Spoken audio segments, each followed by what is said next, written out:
time, it was impossible to have any type of genuine or real feelings. I was on stage, I was in performance mode. I was trying to think about the words for the next song, honestly. So I was just trying to make sure he didn't say it at a time where it was my verse and I messed up a line. Moving parts with me and Wayne, and it's important to me that I fix it. It looks like Lil Wayne has finally had enough of the fake displays of affection and silent resentment. After Birdman became furious with Turk during the Cash Money versus No Limit Versus battle, fans quickly connected the dots, and Wayne's silence spoke volumes. The tension was palpable.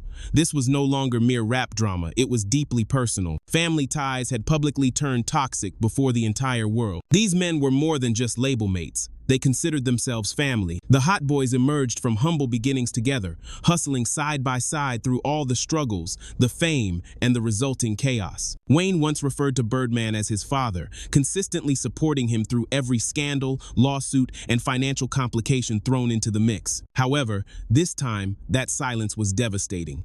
It suggests that Wayne finally realized that in Birdman's world, loyalty is a one-way street. And frankly, it is not difficult to understand why, given the history of questionable business dealings, unpaid royalties, and years of public friction. I met Turk, shout out to Turk, you little you ain't here, but you. We gon' you when we won't you. You heard me? We gon' with that Birdman's track record with his own associates speaks volumes. He didn't just cause drama, he may have ultimately destroyed the very legacy that defined Cash Money as a cultural movement. Fans who grew up listening to hits like Bling Bling and Back That Ass Up are now watching that once golden empire disintegrate piece by piece. It is both heartbreaking and scandalous. Then came Complex Con on October 25th, 2025, the night everything reached a breaking point. Everyone expected a nostalgic celebration, perhaps even a reunion moment, but Birdman had other intentions. He seized the microphone mid-performance, looked directly at the crowd, and shouted, "Shout out to Turk, you a little book, you ain't here, we going to F with you when we want to F with you." The venue fell silent. For a second, the tension was absolute. Then, chaos erupted like wildfire. Social media immediately ignited with hashtags, memes, and theories. People were in disbelief over what they had just witnessed. This was you, Dooney, Sterling, and Mosquito. Well, it was more than that, but everybody started going to jail, started hanging out. By midnight, Turk had seen enough. He went live on Instagram with no elaborate setup or filters, just raw emotion. His voice was calm, but his expression conveyed everything. He was done remaining silent. You could see the pain, the sense of betrayal, and the years of restraint finally pouring out. Turk did not mince words. Speaking honestly and directly, he articulated what fans had long suspected. Birdman's proclaimed family loyalty was fabricated from the very beginning. Now, the cracks in the Cash Money legacy are visible for the entire world to see, revealing years of concealed betrayal. This was not a petty rap feud. It was about cold, hard cash, the complete breakdown of loyalty, and promises that were never fulfilled. Fans immediately began piecing the evidence together online like detectives. If Turk is still demanding what he is owed after decades, what does that indicate about how Birdman has been conducting business all along? Well, the Hot Boys, the actual street crew. Okay. What year did that come together? 1994, we all started hanging together, but we knew each other from, me and Mosquito, we kind of grew up together. And the Hot Boys was you, Dooney, Sterling, and Mosquito. Well, it was more than that, but everybody started going to jail, started hanging out. The internet lit up with theories. Maybe every artist under that label got played the same way. The internet was flooded with theories, with many speculating that perhaps every artist signed under that label had been exploited in the same manner. While all this noise erupted across the timelines, Lil Wayne's silence was deafening. He did not issue a tweet, make a post, or acknowledge the drama in any way. He didn't tweet, post, or blink. I understand our language, you feel me? But I got to say this for me. So I'm just gonna leave it at that. Y'all know y'all can't with me when y'all wanna with me. And I just wanna leave it at that, man. Like we gotta stop sending out these mixed messages to people, cause y'all, don't do that. You know what I'm talking about? Respectfully. It suggests that Wayne may have been holding back his frustrations for years, keeping them hidden behind his composed demeanor. His loyalty previously compelled his silence, but now that quietness feels like a deliberate distance, and it speaks louder than any diss track he could ever release. Man, What's up? I'm bullying. How you good? You already know, bro. Yeah, man. How Lil B? How Bria? Man, fine, good, man. Graduating from college, man. That's what I know, man. Got his own little spot, you heard me? Man, what, man? We'll graduate next year, bro. You hear me? You know. To truly understand why Turk's recent words cut so deep, one must rewind to the very beginning. This means going back before Cash Money became a global powerhouse, before the platinum chains and Bentleys, back to the late 1980 seconds, deep within the Magnolia projects of New Orleans. That is where the original name, Hot Boys, was born. It wasn't manufactured in a studio or created by a marketing team. It came straight from the streets. The original Hot Boys, Sterling, Donnie, Mosquito, and Terrence Gangster Williams, who was Birdman's own brother, were not aspiring rappers chasing fame. They were already street legends whose names carried significant weight. When the Hot Boys appeared, everyone knew immediately what was required: show respect or get out of the way. Besides that, you got the Wayne, Drake, Nicki, the Hot Boys. Before that, the Ross, Cali, all them niggas come from under my umbrella. Every last one of them niggas. Ain't too many niggas ain't been up under my umbrella. If they say it or don't say it, all them niggas come from. Honestly say, I gave Wayne about $400 to $500 million. Drake got about $500 million, and Nicki got about $300-400 million out my pocket. Some of them are gone for good, while others are buried behind prison walls. The streets took everything, leaving behind only the myth they created. All love though, we ain't doing no tripping over here. It's big YNT, man. You know, YNT, that's what's going on over here. And that's when Birdman intervened, not to honor the original members, but to capitalize on their legacy. He recognized the legend, the sense of danger, and the power associated with that name, and leveraged it into a successful venture. He took the raw energy of the streets and transformed it into a record label empire. Cash Money was not built solely on musical talent. It was built on the foundation laid by the ghosts of the real Hot Boys. Now, after all these years, Turk's demand for his owed percentage feels like a powerful call for justice echoing from the past. When Birdman launched the rap group Hot Boys, it wasn't a random stroke of genius. It was a calculated power move. He took the pain, the street respect, and the reputation of his brother's name and monetized it into a money-making empire. However, turning real-life struggle into a business always comes with consequences. The Hot Boy there was one of the first ones in the city that had a little backpack with the money and all that in the city. But yeah, his best friend killed him. I fucked up in a bad situation, but I will be out of the zone and I do it for fuck Cash Money.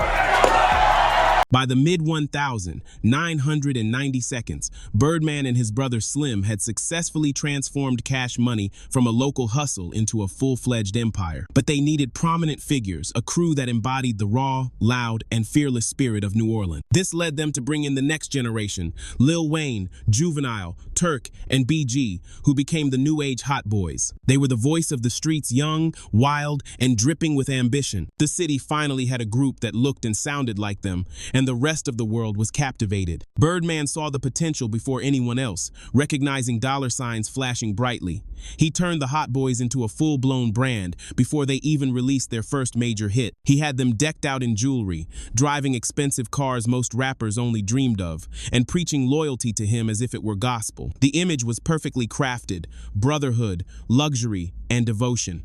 And it sold incredibly well. Their albums, Get It How You Live and Guerrilla Warfare, didn't just chart, they fundamentally changed the sound of Southern hip-hop overnight. They went from neighborhood kids to national icons, but that loyalty came with significant strings attached. Birdman didn't just want success, he demanded control. He handled every deal, contract, and royalty check. Nothing moved without his direct approval. He wasn't just the CEO. He was the puppet master. Because he played the father figure so convincingly, few noticed how tight his grip truly was.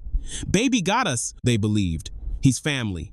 However, family means little when the money doesn't add up. As their fame grew, so did the whispers.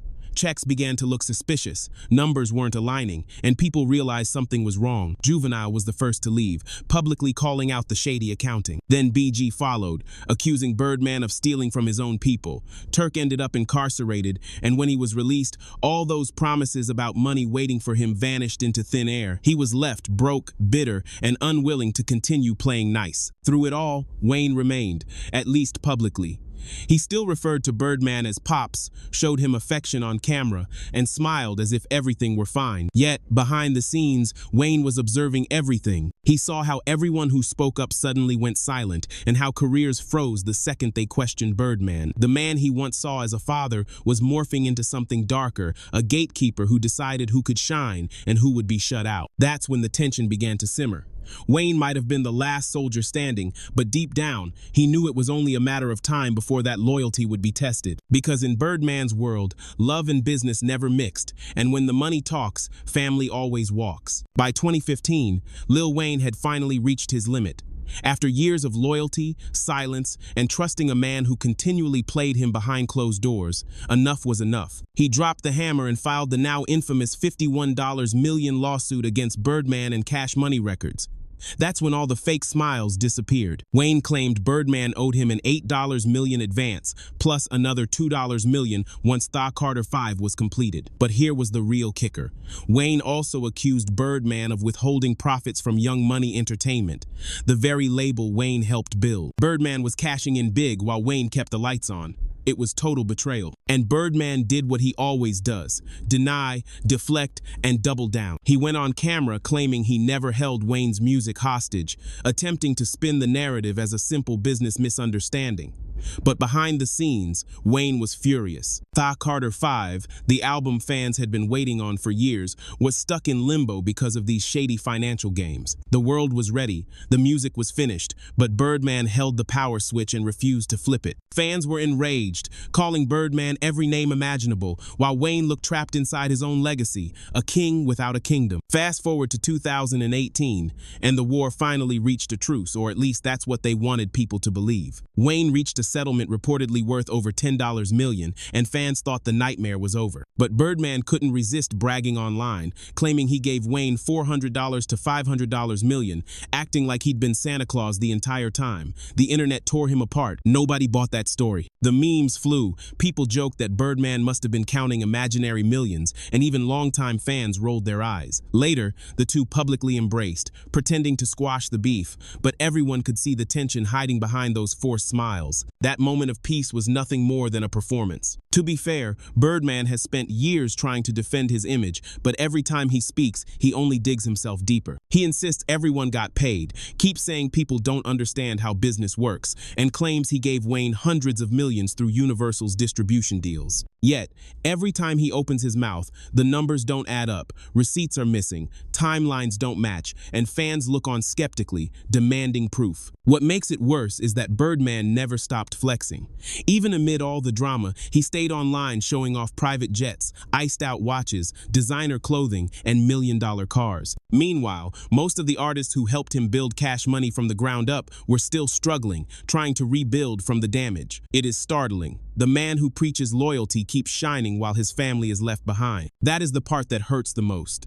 The empire Wayne helped build turned into the very cage that tried to hold him captive. Birdman built his entire image on loyalty, family, and brotherhood.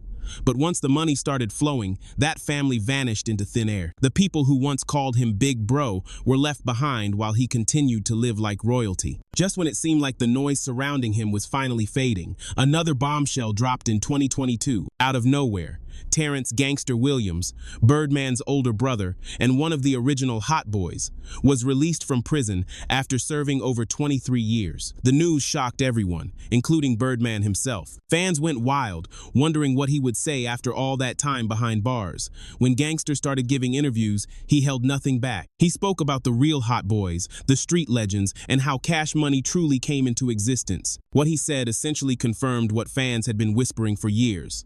Birdman didn't just build his empire from hustle and grind. He built it on the name, legacy, and reputation of the original Hot Boys. When people asked Birdman how he felt about his brother finally coming home, he downplayed it as if Gangster didn't even exist. No shout out, no love, nothing. That silence said everything. It proved that in Birdman's world, loyalty only moves one way, his way. The same brotherhood that once meant survival now feels like a memory buried beneath fame and pride. Almost 30 years later, the legacy of the Hot Boys still hangs in limbo. BG is out of prison and trying to rebuild. Juvenile is still rocking shows solo. And Turk has been calling out Birdman in interviews for years, airing out what really happened. Meanwhile, Wayne sits at the top, too powerful and too guarded to ever look back. The fans keep begging for a reunion, dreaming of that old magic. But deep down, everyone knows the truth. Those wounds may never heal. Birdman might have created the brand, but he shattered the bond. The Hot Boys weren't just a rap group. They were a movement. They represented loyalty, pain, and survival from the heart of New Orleans. But when money, pride, and power stepped in, everything fell apart. What was once a brotherhood turned into a battlefield. Now that Birdman is back online throwing shade again, it is clear this story is far from over. Every time Wayne stays quiet, every time Turk speaks up, and every time Birdman flashes his wealth, we are reminded that behind the fame, the cars, and the hits, there was a family that never healed. So, here's the real question. If Birdman still owes them millions, what else does he owe them that money can't buy? Drop your thoughts in the comments.